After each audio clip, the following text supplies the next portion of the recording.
कि आपका भी कहीं अपमान हो रहा हो और अपनों से अपमान हो रहा हो, तो आपको जवाब देने की जरूरत नहीं है। जो तुम्हारे रास्ते में कांटा बो रहा है, बोने दो, तुम ना बुरा सोचो। चलो, यदि दक्ष ने अपमान किया, चलो मैं सिंपल भाषा में समझाऊं, आप लोगों ने माना कि मुझे गाली दी और मैंने भी आपको गाली दे दी, तो आप में और मुझ में अंतर क्या रहा? कुत्ते ने आपको काटा और आपने भी कुत्ते को काट लिया, तो फिर बताओ कौन कुत्ता, वो कुत्ता कि तुम कुत्ता? बोलो मेरी मां। सास ने आपको गाली दी और आपने भी सास को गाली दी, तो बताओ तुम दोनों में समझदार हम किसे माने? मैया कह दो ना मेरी मां। सास ने भी गाली दी और बहू ने भी गाली दी, इन दोनों में समझदार कौन, आप बताओ? बोलो मेरी मां, कौन? सास समझदार है? ये मैया कह रही है सास समझदार है।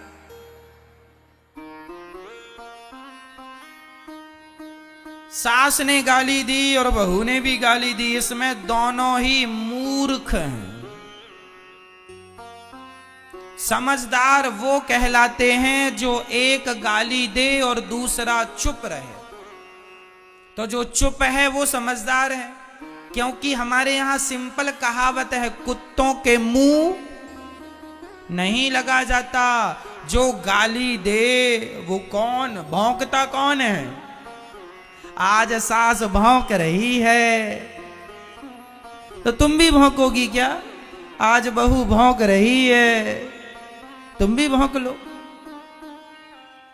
जो भौंक रहा है वो कौन है?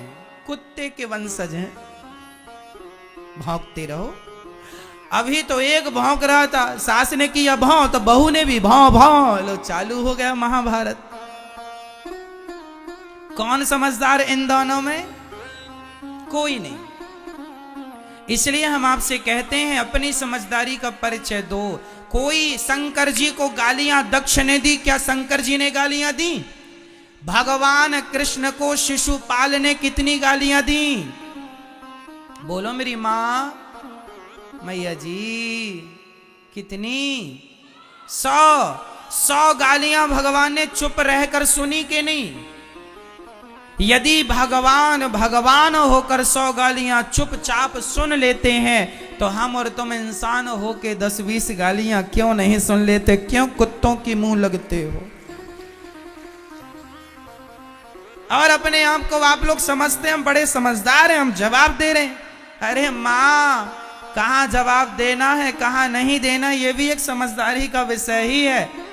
सबको जवाब नहीं दिया जाता है ना। क्या जवाब दें हम इनको? तुम ना दो, भगवान दे देंगे जवाब। जब तुझसे ना सुलझे तेरे उलझे हुए धंधे, तो भगवान के इंसाफ पे छोड़ दे ए बंदे। वही तेरी मुश्किल आसान करेगा, जो तू ना कर सका वो भगवान करेगा। छोड़ दो उस पर। सबका उत्तर देना जरूरी नहीं होता। शंकर जी को गालियां मिली, शंकर जी ने कोई उत्तर नहीं दिया। भगवान कृष्ण को गालियां मिली शिशुपाल के द्वारा, कोई उत्तर नहीं दिया। 100 गालियां हुई, सिर काट दिया। आप भी जवाब ना दिया करो। सास बोलती है, बोल, उसका स्वभाव है बेचारी का, बोल रही है। सुनने की आदत, सुनने का अभ्यास करो, ज्यादा से ज्यादा सुनो। और सुनो, अपना अपमान भी सहना सीखो। तितिक्षवः कारुणिकाः सुहृदः सर्वदेहिनां अजात शत्रवः शांता साधवः साधुभूषणा। वही व्यक्ति समझदार है, वही व्यक्ति सफल है जिसके अंदर सहनशीलता ज्यादा है। सह लो। यदि पाकिस्तान हमारा अपमान करे तो बिल्कुल ना सहो, पर तुम्हारे अपने ही तुम्हारा अपमान करें तो कोई बात नहीं, अपने हैं, माफ करते चलो। इनसे क्या झगड़ा करना। आपका भाई आपका अपमान कर रहा, माना कि माना कि आपका सगा भाई आपका अपमान कर रहा है, तो क्या लड़ोगे उससे? तुम्हारी तो भाई है, इसलिए उसे उसकी तरफ ना देखो। पागल हो गया, दिमाग खराब है, कुत्ता सवार है इसके ऊपर, भौंकने दो। कहां इससे मुंह लगा रहे हो? क्योंकि वो मेरे भाई ही तो है। अपनों से ना जिद पालो, अपने से ना लड़ो। हाँ, कोई आतंकवादी है, कोई दूसरा है, तो उससे लड़ जाओ, जीतो। किसे जवाब देना है, किसे जवाब नहीं देना, यह भी विवेक का विषय है। आप लोग जिसे जवाब देना होता है उसे तो देते नहीं है, और जिसे जवाब नहीं देना उससे लड़ते हैं। ये लड़कियां अपने भाई से लड़ बैठती हैं, लेकिन उसी लड़की को कोई सड़क में कोई परेशान कर दे, कोई लड़का, तो भाग के रोती रोती आ जाती है, मम्मी मम्मी उसने परेशान किया। अपने भाई को तो जड़ देती थी दो चार, उसे क्यों नहीं जड़ दिया? जिससे लड़ना हो उससे तुम लड़ती नहीं हो, और जिससे लड़ना नहीं उससे लड़ती हो। क्यों? तो किसके सामने चुप रहना है, किसके सामने बोलना है, यह विवेक का विषय है। जब तुम्हारी लड़ाई तुम्हारी सास से हो, मां से हो, भाई से हो, तो इन रिश्तों में जहर ना घोलो, इनसे कोई उत्तर ना दो। ये कह रहे हैं चलो गुस्सा है बोलने दो, हम लड़के किससे लड़ रहे? भाई से। क्या मिल जाएगा भाई से लड़के? इनसे कोई उत्तर नहीं। लड़ना है उनसे लड़िए, लड़ना है भ्रष्टाचार के खिलाफ लड़िए, आवाज उठाइए। लड़ना है किसी के साथ अत्याचार हो, अनाचार गलत हो रहा, उसके पक्ष में खड़े हो जाइए, लड़िए। लेकिन आजकल लोगों को कोई काम नहीं, अपने भाई से लड़ते हैं, अपनी सास से। चलो अब खा लिया, पेट भर गया, चलो अब बहू आओ जरा लड़ ले तुमसे हम, आओ दो दो हाथ की हो जाए। लो चल रही है घर में तू मैं तू मैं चल रही है। और इससे भी बच गए तो आज भारत में जातवाद का जहर घोल के लड़ रहे हैं। मैं ब्राह्मण, मैं क्षत्रिय, मैं वैश्य, मैं शूद्र, लो भाई आपस में लड़ो, अब तुम्हारा अन्न कैसे पचे, लड़ो आपस में। लड़ रहे हैं, बुद्धि भ्रष्ट कर रहे हैं। अरे तुम्हारी यूं ही लड़ाइयों का फायदा अंग्रेजों ने, मुगलों ने खूब उठाया है। तुम्हारी आपस की लड़ाइयों का फायदा उठाया, कई 100 साल तक तुम भारतवासियों पर, हम पर राज्य किया इन लोगों ने, केवल इसलिए कि हम लोग केवल लड़ना जानते हैं। हम लोग संगठित रहना तो जानते नहीं कि चारों लोग एक साथ रहें, ब्राह्मण, क्षत्रिय, वैश्य और शूद्र। हम लोग लड़ते हैं जातवाद का जहर घोल करके। एक दूसरे से लड़ जाते हैं।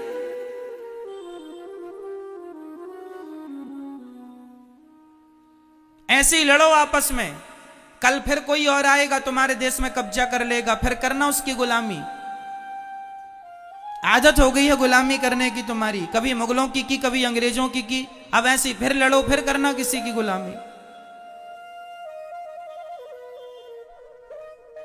मेरी मां, मेरे नौजवान दोस्तों, जाग जाओ, सबको गले से लगाओ। कोई जातवाद नहीं है। गुर्जर कहता है मैं बड़ा, जाट कहता है मैं बड़ा, ब्राह्मण कहता है मैं बड़ा, क्षत्रिय कहता है मैं बड़ा। वो फलाने गुर्जर और जाट आपस में लड़ जाते हैं। क्यों लड़ते हो? तुम दो थोड़ी हो, तुम एक हो। क्षत्रिय और वैश्य आपस में लड़ जाते हैं, तुम दो हो क्या? अरे ऐसे ही लड़ते रहोगे तो कैसे काम बनेगा? आज बहुत सारे मुसलमान लोग ना हिंदुओं के नाम की फेसबुक में आईडी बना लेते हैं, और वो जाट बन गए, अपने आप को जाट बन के गुर्जर को गाली दे दी, एक ने गुर्जर बन के जाट को गाली दे दी। वो है मुसलमान और लड़ा रहे हैं हम सबको, लो आप और हम लड़ रहे हैं अज्ञानवश। खूब ऐसा चलता है। क्षत्रिय लोग ब्राह्मणों को गाली दे देते हैं, ब्राह्मण लोग क्षत्रियों को गाली देते हैं। गाली ना हम तुम्हें देते हैं ना तुम हमें देते हो। तीसरा ही मंथरा, कैकेयी और दशरथ जी में कोई भेद नहीं था, भेद पैदा करने वाली ये मंथरा है। उसी तरह आज भी समाज में कुछ लोग भेद पैदा करने वाले हैं। ऐसे लोगों से अपने आप को बचा के रखना है और आप संगठित रहिएगा। रामचरितमानस में लिखा है, जहां सुमति तहां संपत्ति नाना, जहां कुमति तहां विपत्ति निदाना। जहां संगठन है वहां सब प्रकार की खुशहाली है।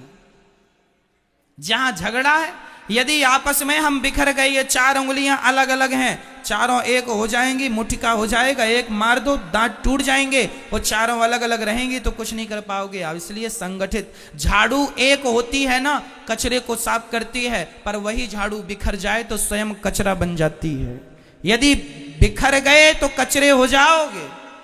इसलिए मेरी मां, संगठित रहना। बच्चों को कहना आपस में लड़ाई ना किया करें, भेदभाव मिटा दो। ब्राह्मण क्षत्रिय वैश्य शूद्र हिंदू हम एक हैं। बटो मत, बट जाओगे तो अस्तित्व खतरे में पड़ जाएगा। सब जरूरी है, ज्ञान जरूरी है, विज्ञान जरूरी है, भक्ति जरूरी है, सब जरूरी है, संगठन भी जरूरी है। हम संगठित रहें। हम चार भाई हैं, एक बाप की संतान हैं। बताओ ब्राह्मण का पिता कौन? ब्राह्मण का पिता कौन? ब्राह्मणोस्य मुखमासीद बाहु राजन्यः कृतः ऊरु तदस्य जदवैश्यः पदभ्यांगुं शूद्रो अजायत। वेद मंत्र है ये। वेद में लिखा है भगवान नारायण के मुख से ब्राह्मण का जन्म हुआ, भगवान नारायण की भुजाओं से क्षत्रिय का जन्म हुआ, भगवान नारायण की जंघा से वैश्य का जन्म हुआ और भगवान नारायण के चरणों से शूद्र का जन्म हुआ। तो चारों के पिता एक ही हुए कि नहीं? पिता कौन है? नारायण। भगवान नारायण से ही ब्राह्मण क्षत्रिय वैश्य और शूद्र का जन्म हुआ। जब हम एक ही बाप की संतान हैं तो फिर झगड़ा किस बात का है? हम तो चारों एक ही हुए। गुण कर्म विभागशः, केवल आदमी के गुण कर्म के कारण विभाग हो गए। भगवान ने कह दिया एक पिता के विपुल कुमारा, एक बाप की चार संतानें थी, एक बेटा जरा ज्ञानी था तो बेटे का नाम रख दिया ब्राह्मण। क्या नाम रखा? ये ब्राह्मण है। एक बेटा ज्यादा युद्ध कौशल था, युद्ध में कुशल था, नाम रख दिया क्षत्रिय। एक जरा पैसे पे जरा ध्यान था तो नाम रख दिया वैश्य।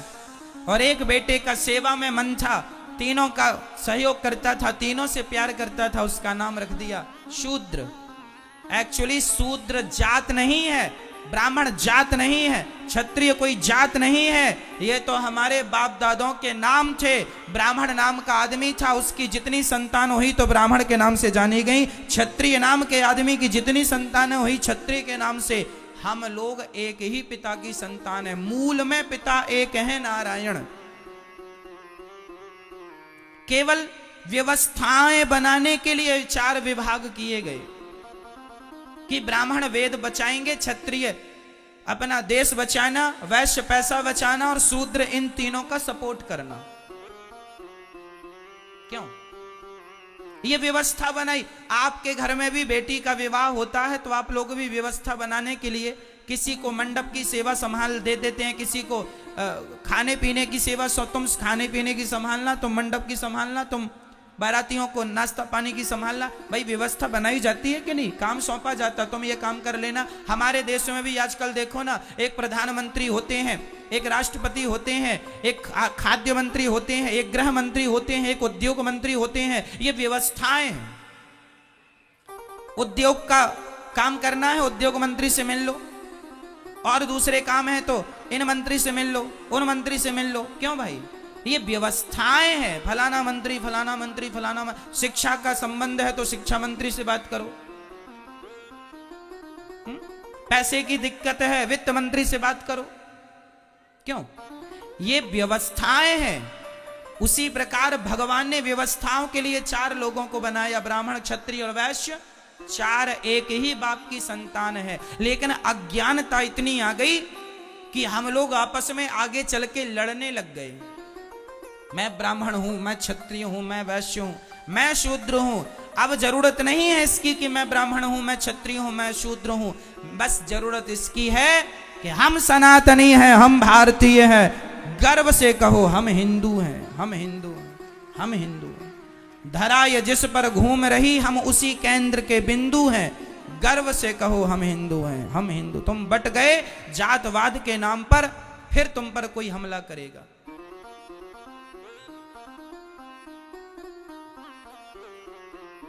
आज क्रिश्चियन लोग गांव-गांव में जाके हिंदुओं के गांव को धर्म परिवर्तन करा रहे हैं, और हिंदुओं के गांव को जो कम पढ़े लिखे लोग थे उनको क्रिश्चियन बना रहे हैं।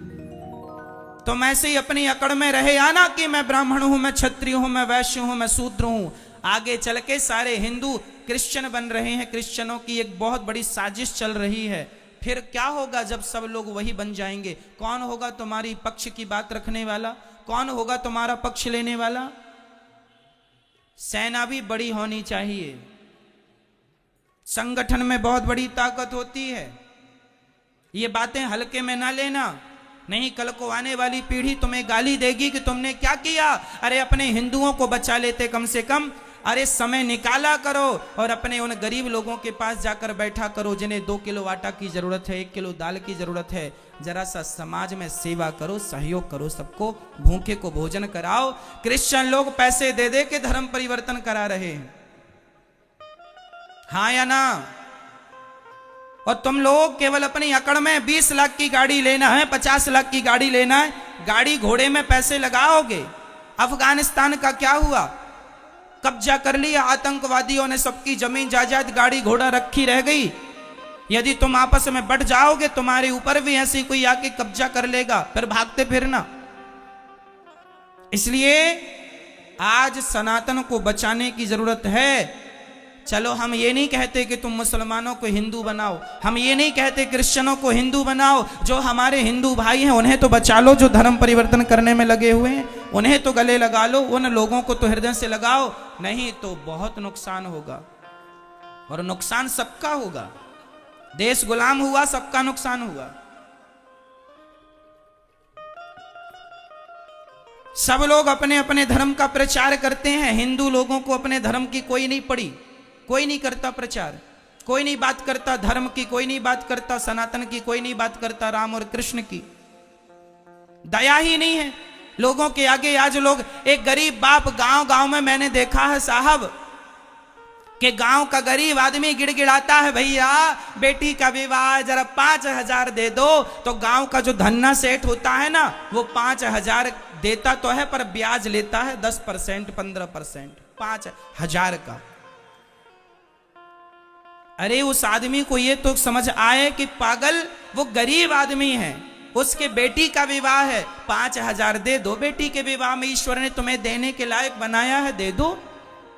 उस गरीब आदमी से तुम ब्याज वसूलोगे? अरे दे दो 5000, महीने 4 महीने में वापस कर देगा वो। क्या कि तुम 5000 का ब्याज लगाए बैठ गए? कोई लाखों की बात हो तो बात 10-5 में तुम ब्याज लेते हो, कितना पैसा कमा लेते हो इससे? घोर नरक जाओगे। ईश्वर ने तुम्हें धन दिया है, इसका अर्थ ये नहीं कि तुम उसका दुरुपयोग करो। धन दिया है तो इसलिए दिया है कि तुम जरूरतमंदों की सेवा कर सको, दीन दुखियों को गले लगा सको, किसी गरीब आदमी की तुम मदद कर सको।